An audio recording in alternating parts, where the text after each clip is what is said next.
Hello, my dear students. Today I am going to discuss another numerical based on Pythagoras theorem, and I hope this video you will enjoy and learn it. The question is, in the following diagram, AD perpendicular to BC. AD जो है वो BC पर perpendicular है,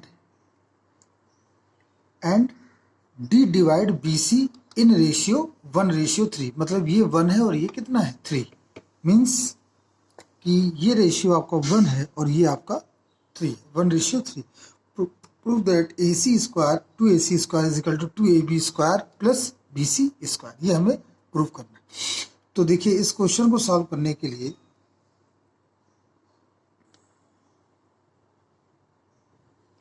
solution में अगर हम बात करें तो सोल्यूशन के लिए, तो क्योंकि यहाँ पे सब देखिए स्क्वायर लगा, तो ये तो श्योर है कि ये पाइथागोरस थ्योरम का क्वेश्चन है.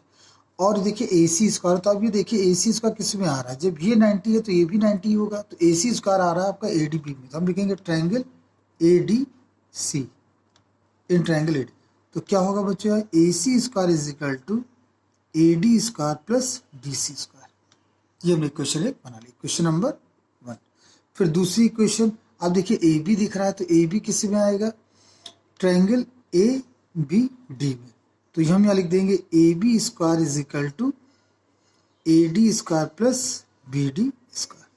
देखिए, जितने भी प्रूफिंग करने वाले क्वेश्चंस होते हैं बच्चों, उसमें एक विशेष बात ध्यान देनी होती है कि हम कोई भी स्टेप करें, जो प्रूफ वाला पॉइंट है वो सामने होना चाहिए. तो देखिए AC तो मिल गया, ये तो AC हमें लेफ्ट हैंड साइड में रखना है, तो हमने ये लिखा AC स्क्वायर. और आप देखिए इसमें AB आ रहा है, तो यहाँ तो AB है नहीं, यहाँ तो AD और DC है. तो देखिए हम यहाँ से AD की वैल्यू अगर निकाल लें तो AD वैल्यू कितने के लिए, AB square minus BD square, वो हम यहाँ रख सकते हैं.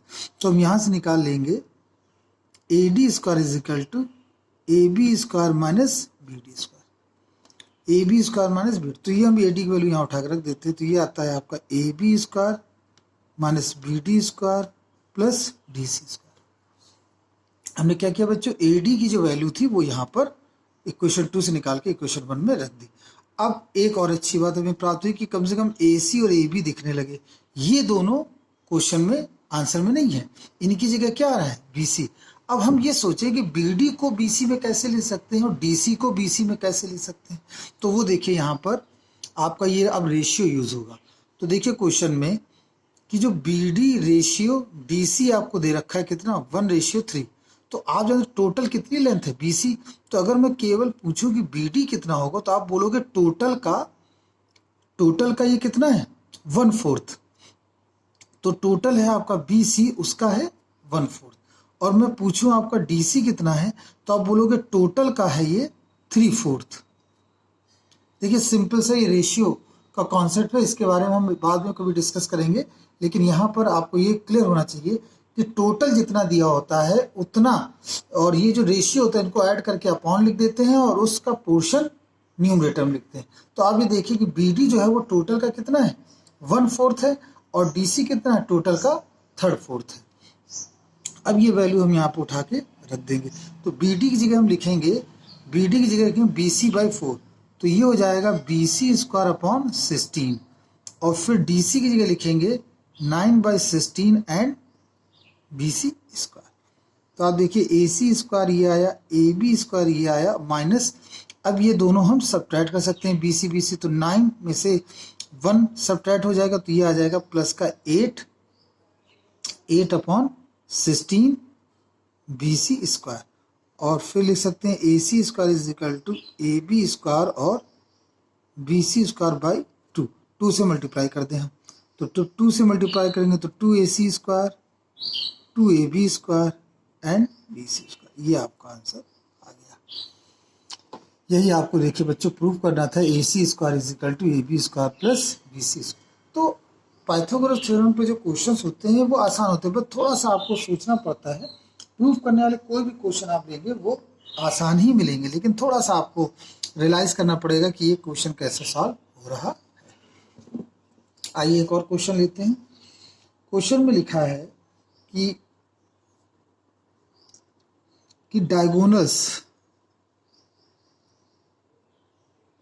Diagonals of rhombus A B C D intersect each other at point O। ठीक है, हमें प्रूव ये करना है, prove that, question number, prove that O A square plus O C square is equal to 2AD square minus BD का square by 2। ये हमें prove करना है। ठीक है, प्रूव करने वाला पॉइंट बच्चों क्लियर हुआ। ये चीज़ हमें क्या करनी है, ये चीज़ हमें प्रूव करनी है। ठीक है, तो हम सबसे पहले क्या करेंगे, एक डायग्राम बनाएंगे, एक रोम्बस बनाएंगे। तो रोम्बस को जब हम बनाएंगे यहाँ पर, तो हम लिखेंगे रोम्बस का एक स्ट्रक्चर बना लेंगे।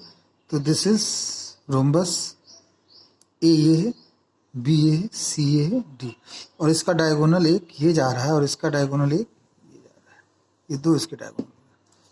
ठीक है बच्चों, अब ये इंटरसेक्ट करें एक दूसरे को ऊपर। अब गौर से देखिए रोम्बस की प्रॉपर्टी होती है रोम्बस की, जो उसके डायगोनल्स होते हैं वो एक दूसरे को परपेंडिकुलर बाइसेक्टर करते हैं। मतलब ये साइड इस साइड के इक्वल होगा, ये साइड इस साइड के इक्वल होगा, ये कहने का मतलब। आप ये कह सकते हैं ये जो पूरा है वो इस पूरे के इक्वल है और ये दोनों पार्ट, और ये 90 डिग्री भी है। तो देखिए पहले ओ ए स्क्वायर लिखा, तो ओ ए स्क्वायर ये मिलेगा, तो हम इस ट्रायंगल को ले लेते हैं, कहेंगे ट्रायंगल ए ओ बी में, ए ओ बी में क्या मिला, ट्रायंगल ए ओ बी में। जब हमने ट्रायंगल ए ओ बी बोला तो उस ट्रायंगल ए ओ बी में हम पाइथागोरस थ्योरम लगाएंगे। तो ये A B square is equal to A O square plus O B square. अब आपको यहाँ क्या दे रखा है, आपको ए ओ निकालना है ना, क्योंकि यहाँ ए ओ ही लिखिए, ओ ए मत लिखिए, क्योंकि वो सिमिलरिटी ब्रेक हो जाएगी। तो ओ ए स्क्वायर, अब हम यहाँ पर ओ ए स्क्वायर को होल्ड कर देंगे और इसको इधर भेज देंगे। तो ये कितना आएगा, A B square minus O B square is equal to O A square. तो हम इसको ऐसे भी लिख सकते हैं, O A square is equal to A B square minus O B square, equation number 1। ये आपकी इक्वेशन आई। ठीक है, अब दूसरे में देखिए क्या लिखा है, ओ सी। ओ सी कहाँ होगा, ओ सी इस ट्रायंगल में, तो ट्रायंगल ओ सी बी। तो देखिए पाइथागोरस थ्योरम के हिसाब से ये होगा हाइपोटेनस, 90 के सामने हाइपोटेनस बी सी। तो हमें लिख देंगे बी सी का स्क्वायर इक्वल टू ओ सी का स्क्वायर प्लस ओ बी का, और यहाँ से हम ओ सी की वैल्यू निकाल लें, ओ सी स्क्वायर, और ये इधर चला जाएगा, तो B C square minus O B square, equation number 2। अब इन दोनों को हम ऐड कर देंगे, किनको, 1 और 2 को हम ऐड कर देते हैं, ऑन एडिंग 1 एंड 2, 1 और 2 को ऐड कर देते हैं। तो कितना आएगा, O A square plus O C square is equal to A B square minus O B square plus B C square minus O B square. ये मिल गया। तो ओ ए और ओ सी का स्क्वायर तो ये हुआ, और राइट हैंड साइड में कितना लिखा गया, ये साइड। अब हमें लेफ्ट हैंड साइड तो टैली कर गया, अब हमें टैली कराना है राइट हैंड साइड की। राइट हैंड साइड कैसे मैच करेगा, तो राइट हैंड साइड में आप देखिए ए डी और बी डी है। ए डी का मतलब क्या है, ए डी का मतलब ए बी और बी सी होता है। ए डी साइड है, तो साइड तो यहाँ पर एक आपको ए बी दे रखी है और एक आपको बी सी दे रखी, तो ये दोनों ही किसके बराबर होंगे, ए डी के, क्योंकि रोम्बस की ऑल साइड्स आर इक्वल। तो हम ए बी की जगह ए डी लिख सकते हैं और इस बी सी की जगह हम ए डी लिख सकते हैं। अब ये ओ बी और ओ बी 2 बार है, इन ओ बी को ऐड करके माइनस का 2 ओ बी स्क्वायर ये हो गया। तो ये देखिए ये तो ऐड हो गया। अब बारी आती है इसकी 2 ओ बी स्क्वायर, चूँकि क्वेश्चन में बी डी दे रखा है और आप देखते हैं ओ बी जो है वो बी डी का क्या है, आधा है, तो हमें हाफ है। तो यहाँ पे हम लिख देंगे बी डी अपॉन 2 और ये हो गया इसका स्क्वायर, तो हो जाएगा 2 ए डी स्क्वायर, ये 2 B D square by 4, 2a square और ओ सी स्क्वायर। अब आगे आप समझदार हैं, इसको इसके साथ कैंसिल कर दिया, तो यहाँ आएगा O A square plus O C square is equal to 2 A D square minus B D square. तो आप देख सकते हैं यहाँ पर जो मैं प्रूव करने वाला है पॉइंट वो आ चुका है, और प्रूव करने वाला बच्चों क्या था, ये चीज़ आपको प्रूव करनी थी। आई होप आपको ये समझ में आया होगा क्वेश्चन कि किस प्रकार से हमने इसको सॉल्व किया।